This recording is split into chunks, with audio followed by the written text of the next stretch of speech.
in our neighborhood, Darian Brown was running around, not just walking into people's houses. He was causing destruction. He was trying to get a confrontation. He was trying to get someone to push him to a level that he could either have violence acted upon him or he could act out violence. And I dealt with him on several occasions personally within 10 foot, because he was in my neighborhood, because he was at my house, because he was doing something. Every time I saw him hurting some of my neighbor's property, I would call the police. So for a month, I called the police on many occasions. What did they do? They responded the best that they could. They had patrol come out, but again, patrol, because we don't have a substation in our area. We do have 2 dedicated cops, but they can't just sit in our neighborhood, because the Dallas City Council decided to defund the police in the amount of $7 million. They are short over 500 bodies. So you have 2 dedicated cops to our neighborhood. If there's something else going on further into South Dallas, who are they going to call to come over there and respond? Our officers. Right? So I put in a 911 call, guys out running amok in the neighborhood. Patrol comes, they get here as fast as they can, 15, 20, 30 minutes, whatever the case may be, that doesn't matter. Kid's gone, right? Right. They can't do anything unless they catch him in the act, because I don't know the guy. I'd seen him in the neighborhood, but I don't know his name. I don't know where he lives. I know he lives in the neighborhood. So what do I do as a concerned citizen and out of care for my neighbors?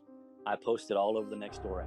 I go door to door to my immediate neighbors. I said, be careful, keep an eye out. If you see the dude, call the police. Let's get this taken care of, because I knew from speaking to him that he was dangerous. Growing up in this neighborhood, I have children that have grown up in this neighborhood. So a lot of times when it's a young man, I probably knew them when they were a kid. So a lot of the people in this neighborhood want to stay out of it. They don't want to get the kid in trouble. I do the same thing. I want to help the kid if I can. So I'm looking at mannerisms. I'm looking at the way the kid acts. I'm looking at the way the kid talks to see if it jogs anything in my memory from a kid that I either worked with growing up or knew from my kids. This one, no. I had no dealings with him prior. So it wasn't anything personal against me that he kept coming back to my house. It was just the fact that the kid roamed the neighborhood at all hours of the night. Always. He was always out walking, doing something, carrying a hammer and a backpack every time I saw him, except for once. So the first time I saw him was on my camera at about 1:30 in the morning, messing with my cars, and everybody's probably seen that footage on the news. I went outside immediately and confronted him, because that's what you do. Kid in the neighborhood, you come out, I could tell he was a teen, young 20-something. Let him know, hey man, we're watching. People are here. We're not just gonna let you do something. Go home, go to bed. Hoping maybe it'll scare him. Oh man, almost got caught, and stop doing what he's doing.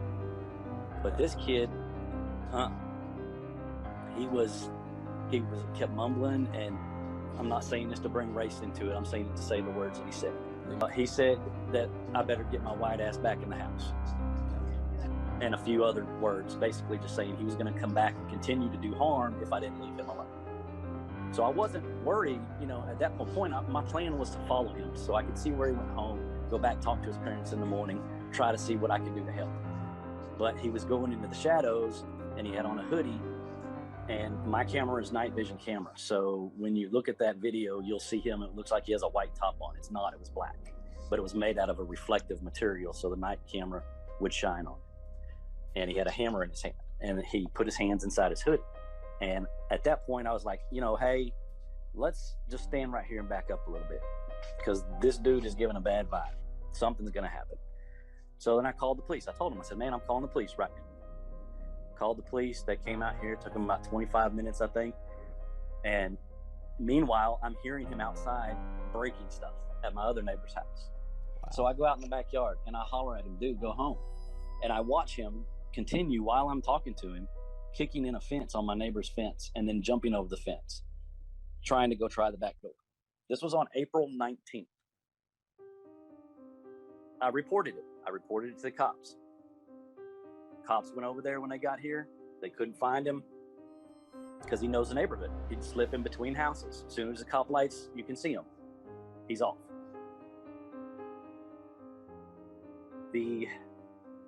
Cops looked for a few minutes, looked around, said they can't really do anything. They don't know who he is. I showed them the video. They didn't worry about it because there's nothing they can do. They can't take that kind of stuff on the scene.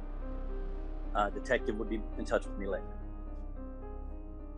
2 days later, me and my wife were out on the front porch, and this time it wasn't, no, he came back, I'm sorry, let me back up. He came back at 4:30 in the morning after the cops came, continuing to mess with people's fences and setting fires. I saw him set a fire on a trash can, put it out, busting Ring cameras with his hammer. You know, and all those were in my immediate area. There were 4 or 5 houses in this immediate area where I live that he did that to. So I called the police back again, let them know what happened. Come back out, can't find him, nothing. 2 days later, me and my wife are outside, and he's walking down the middle of the street like he owns the place. Same hoodie, the bluish Dickie pants that he had on. And if you look at my video, you'll see the shoes that he has on are the same shoes he was wearing when he took baby Cash. Right. All right. So pause it if y'all want to when you watch the video on Channel 8, whatever. But pause it and look, and you'll see it's the same dude. And when I saw him here, he didn't have a mask on out front of my house. Saw him clear as day. He had his hoodie halfway back on his head, and he walked up onto my sidewalk, and me and my wife were talking to him, and I was saying, hey man, just go home. Because he had the hammer again. Had the hammer, backpack. I could tell he was ready to start doing damage. It was about 8:15 at night, so it was daylight. And he mumbling, I mean, he talked crazy stuff, okay? He was talking about how he was on a bloodlet and how he was gonna come back and kill my white family when we slept.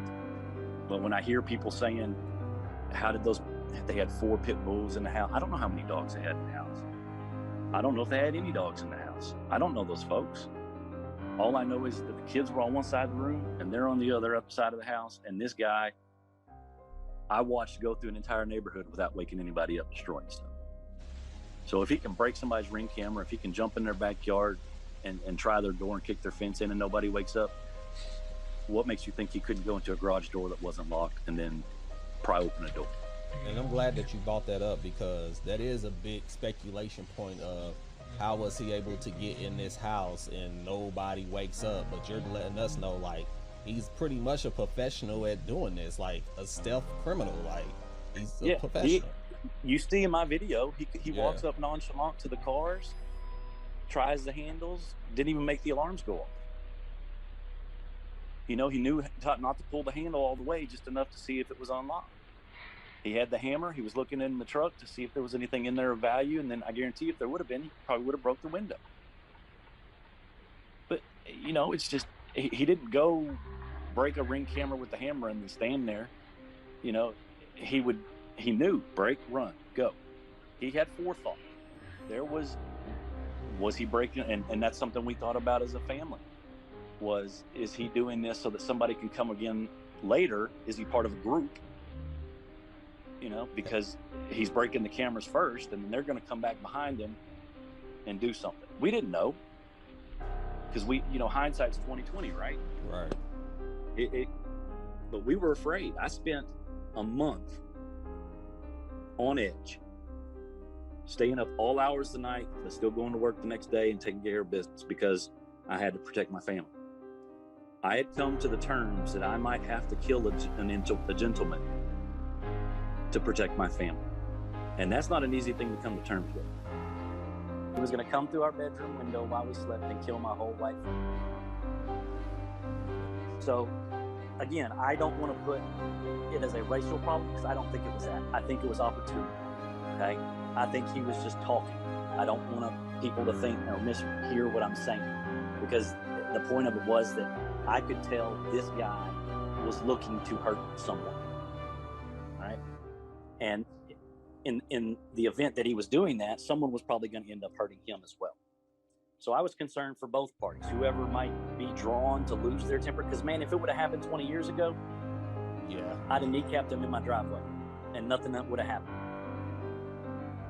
But I'm older. I've got kids. I've got grandkids. You know, I'm trying to do the right thing. So you let the police get involved. You let the police handle it.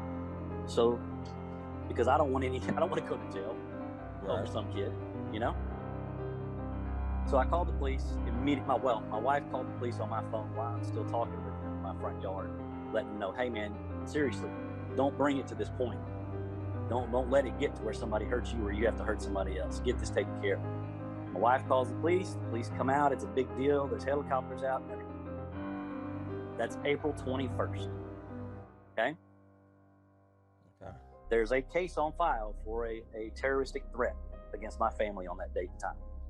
Again, put it on the Facebook Messenger app, the Next Door Neighborhood app.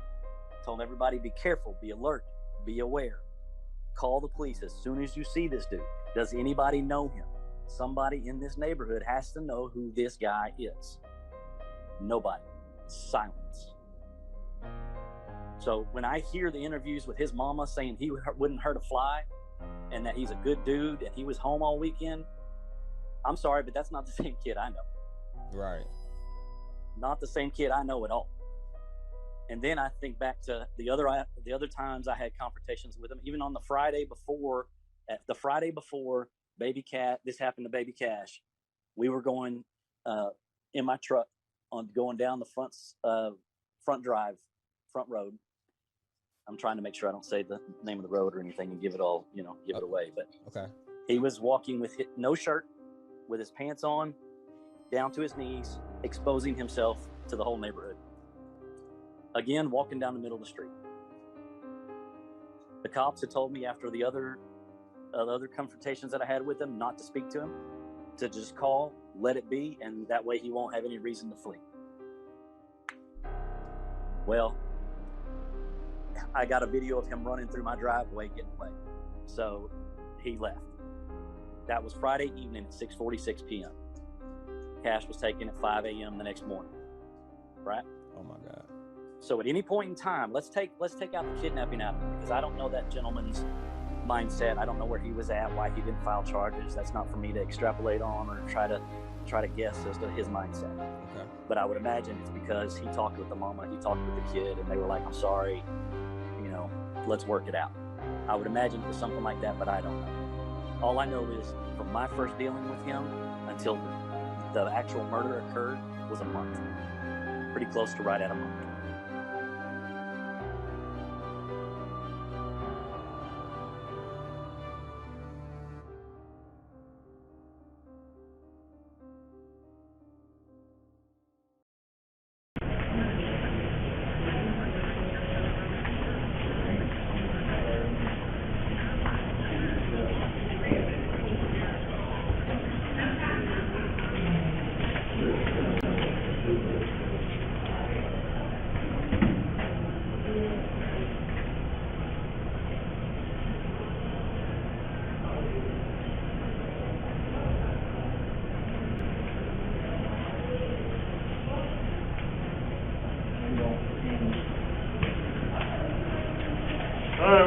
You got anything on her instead?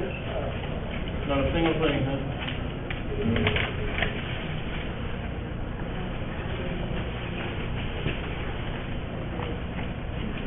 Maybe you got a truck in the back? Yes. They might be a little big on it, but... I'm saying, Coso, put your hands on your hip on there, right? Does he have any property? What you doing, Bert? No. A little lunch starter. How are you?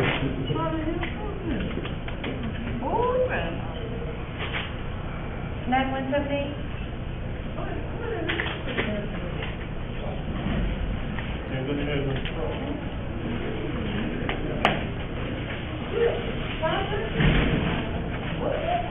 Put his feet up.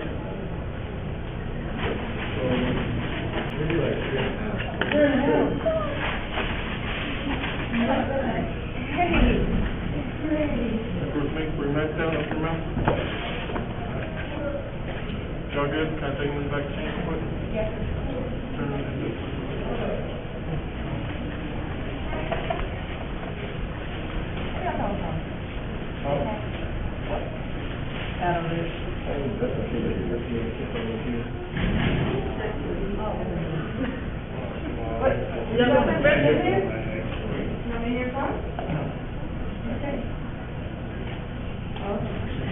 That's what it is.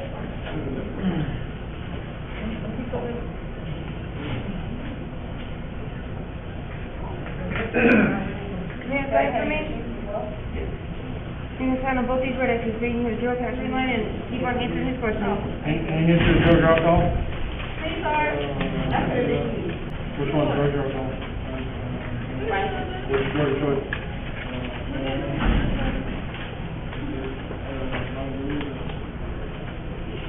So again, what y'all finishing while you're here? Dan, John, you hearing yourself today? Do you notice the voice in your head? How often? Like daily? What's the code of the address that You like to go out and for a minor read stop? is it the same as where he was? Anybody in particular? It should be the same. Okay, that works. Huh? Thank you. Prior to this arrest, did you put down your breath?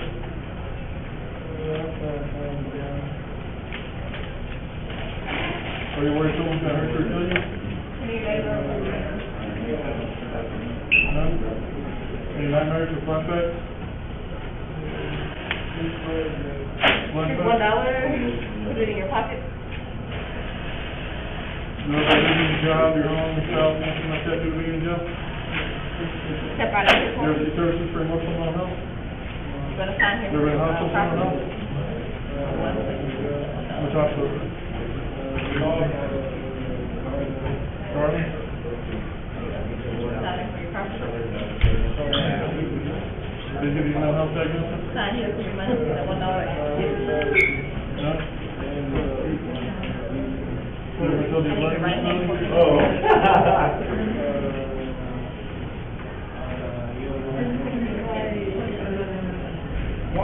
Anything wrong with that, please? Last time?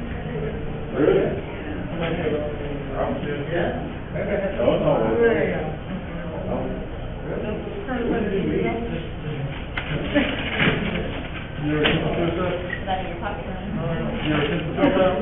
You can write the number down your, No? Are you telling me looks like you're not forward to? Call me, you know, anything, you can give the numbers and that's what it is.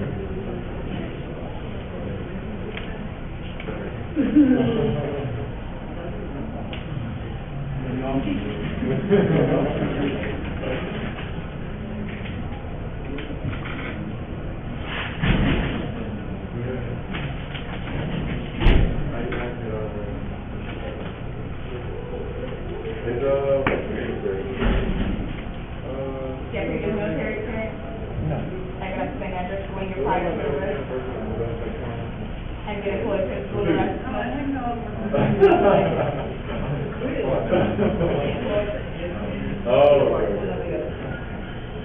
Having serious injuries? Taking any medication? Any disabilities? Diabetic, ever had somebody break in your